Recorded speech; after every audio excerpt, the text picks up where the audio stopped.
Okay, folks, right, we have to stop right there. We have a caller.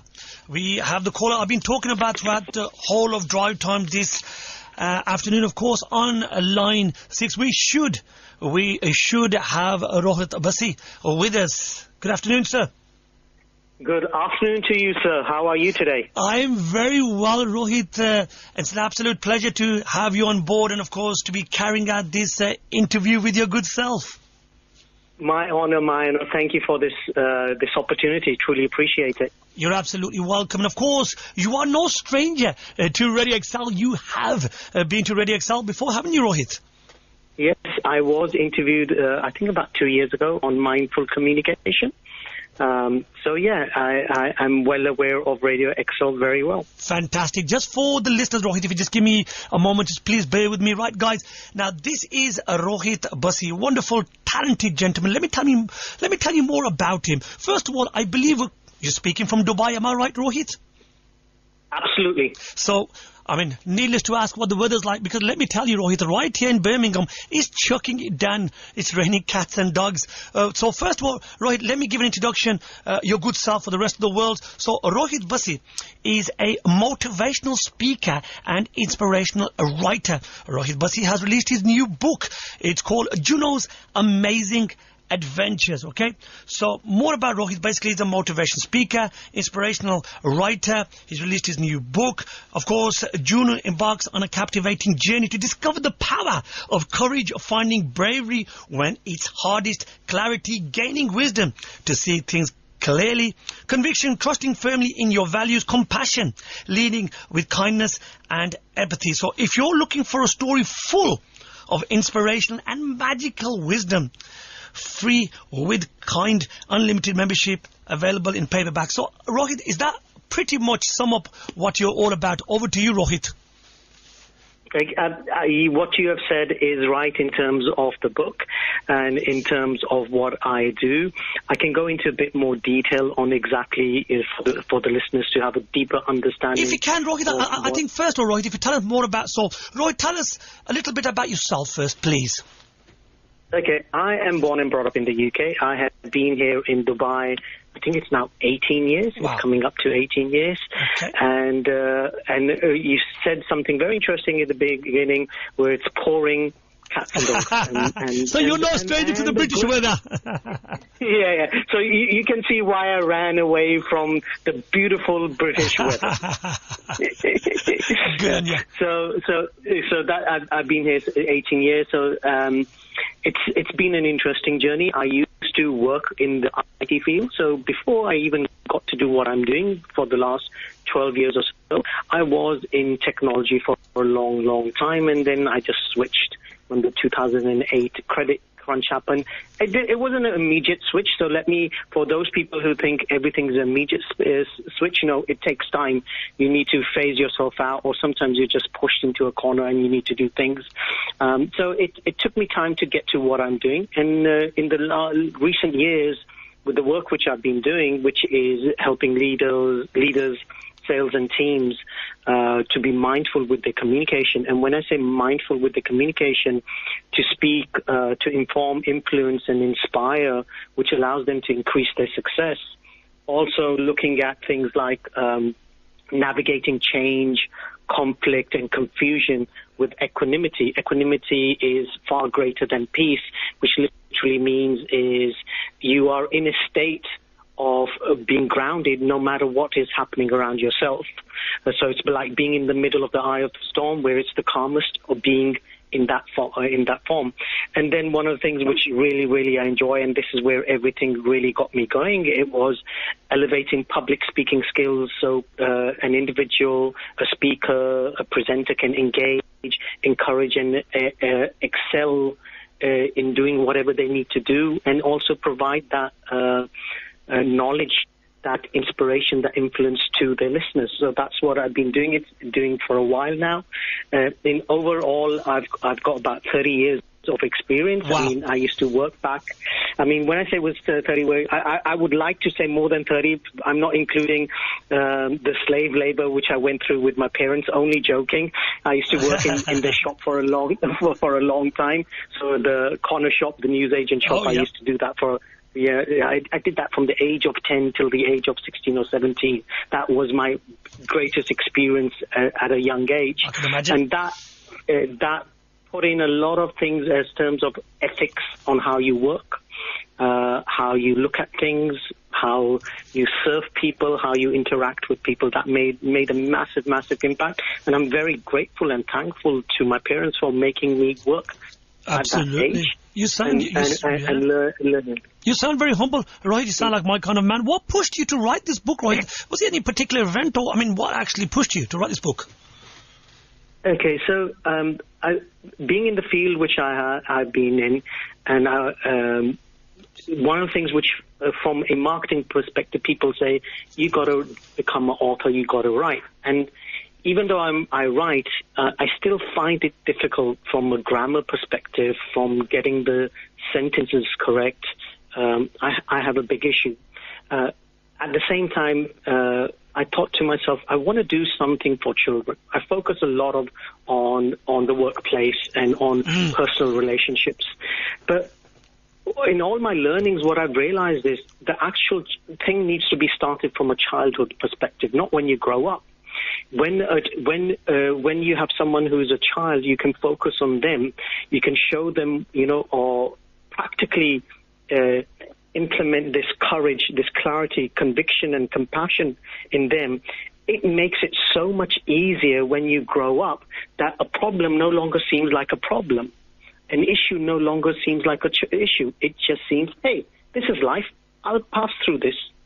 So that was the whole notion behind it in the initial stages. So when I started, I would say this whole work is not just like I've written it overnight. It's many years of experience which has come into it. So if I go back to it, last year I actually sat down and wrote the book. And you can see the original draft of the book on LinkedIn. And when you look at the original draft and what you see now is completely different. Because when I wrote it, I said, okay, this is great. But then I stopped. I said, this is not good enough to get for me to go out there and publish. I wasn't happy with it. And so I re-looked at it this year again, and it happened overnight. I had published my second book, which was on soul of sales, and then suddenly, all of a sudden, I was working on the third book, which is on communication, public speaking, and handling those rough and tough conversations which we have with people. Suddenly, out of the blue, I said, no, I need to go back to this book, and I need to start looking at it again. Overnight, literally overnight, that thought came into my mind, and I changed the whole premise of the book, but it came from the same point of inspiration.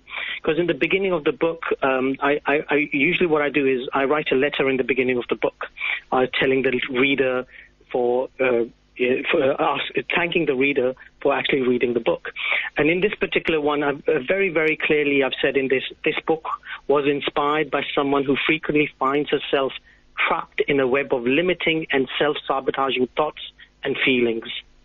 And this is very strange. This happens with children, but children are not able to express it. Even adults are not able to express it. Even though it's a child's book, it's also something which will help an adult. And the remark which I got from this particular individual was, sometimes we want to disappear, but deep inside, we just want to be found.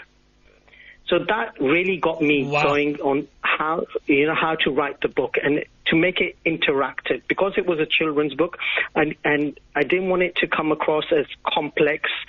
Didn't want it to do psychological stuff. Just something straightforward, simple, which anyone can read. It's just not about the kids. It's about anyone and everyone. Although it's being aimed towards kids. The leading character is this girl called Juno.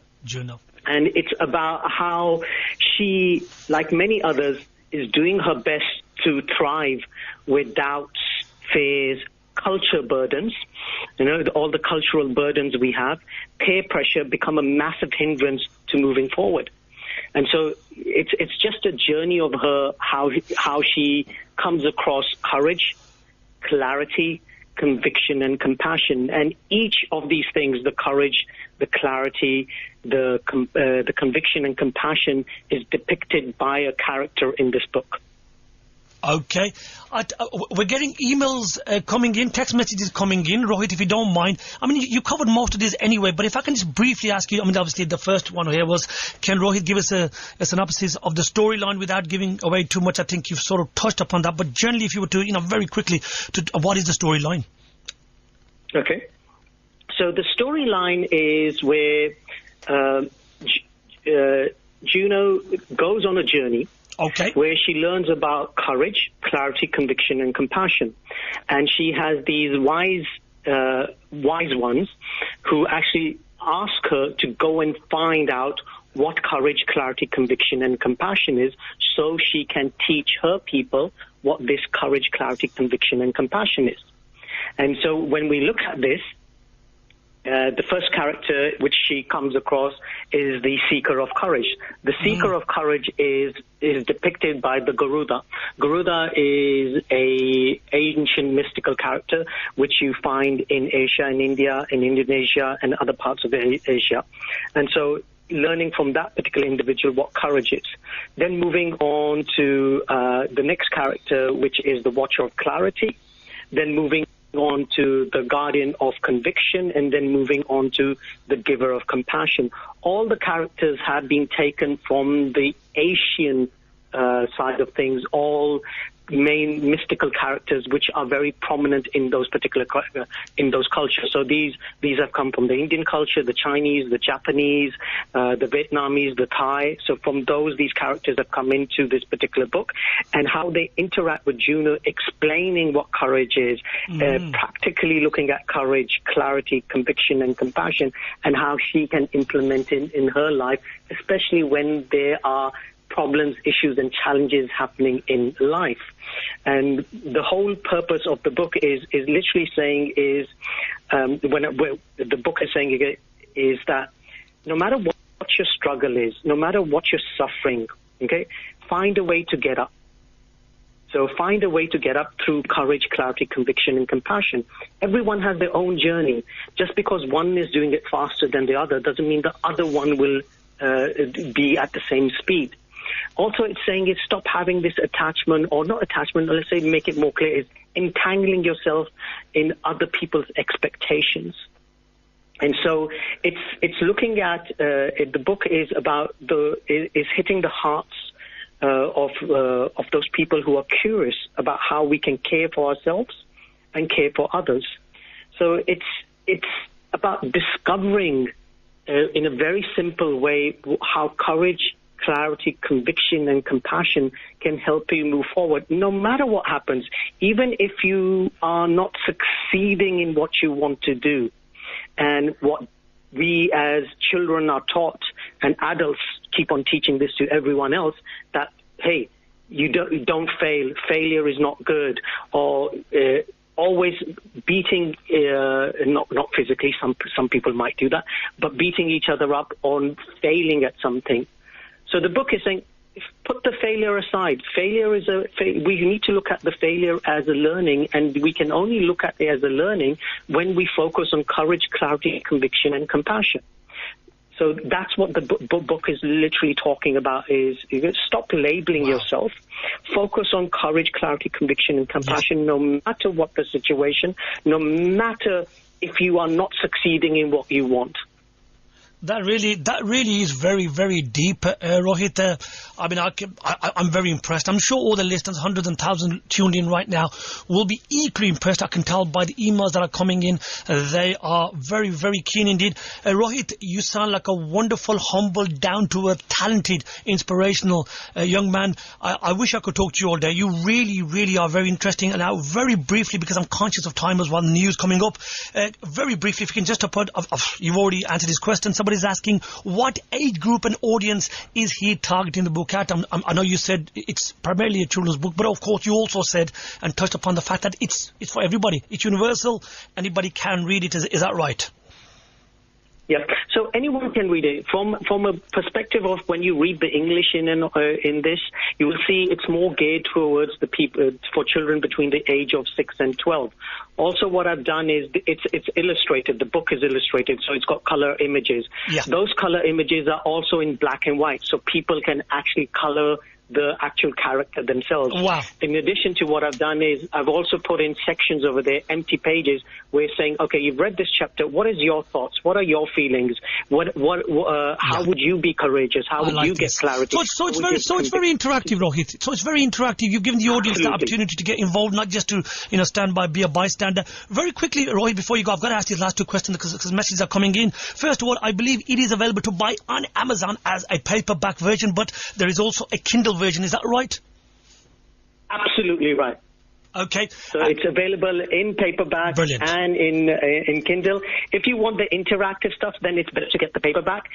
And touch and feel always makes a massive difference. Of course it does. And finally, last but by no means least, Rohit, what sort of feedback have you received? So when I was creating the book and I've showed it to the images and how it was developing, a number of the people, and I've deliberately put a girl as the leading character over here because people talk about empowerment. I'm more talking about encouragement over here, encouraging to do things in a better way, or allowing yourself to be loving towards and self-caring towards yourself. Brilliant. So when I shared this story with a number of people, and it was mainly with women and young ladies, they were like, oh, this is really interesting. They would love to read it. And one of the things which really came out was, like you said, the interactive part, coloring it in and writing your thoughts. Yeah, I think that's a master stroke. Getting people involved. I think whether it's a book, whether it's radio broadcast, anything in life, I think where there's interaction, there's engagement with the audience. I think people always appreciate that a bit more. Rohit, can I just say honestly, I could talk to you forever. You're a very, very interesting man. I'm going to wish you all the very best from Radio Excel, and of course all the listener, staff, and management. Wishing you all the very best. Truly mean that. You look after your good self and keep it at the station. Okay, enjoy, and don't forget to think of us when you're sitting there on the beach, about 40 degrees, whatever. Think of us in Birmingham when it's raining cats and dogs. Okay. Definitely, I'll send some selfies. Thank you. All the best. All the best. Thank you. You're a top man. Everyone. Thank you very much. Pleasure. Thank you.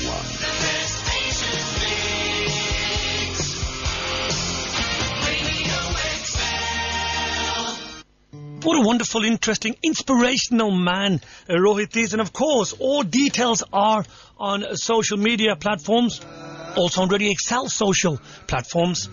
Rohit Bassi with his new book, Juno's Amazing Adventures. It's a brand new release from a film called Ek Villain Returns. He's back, not Tere Bin. It's the wonderful and talented Tamash Faridi on the vocals this rainy Monday afternoon.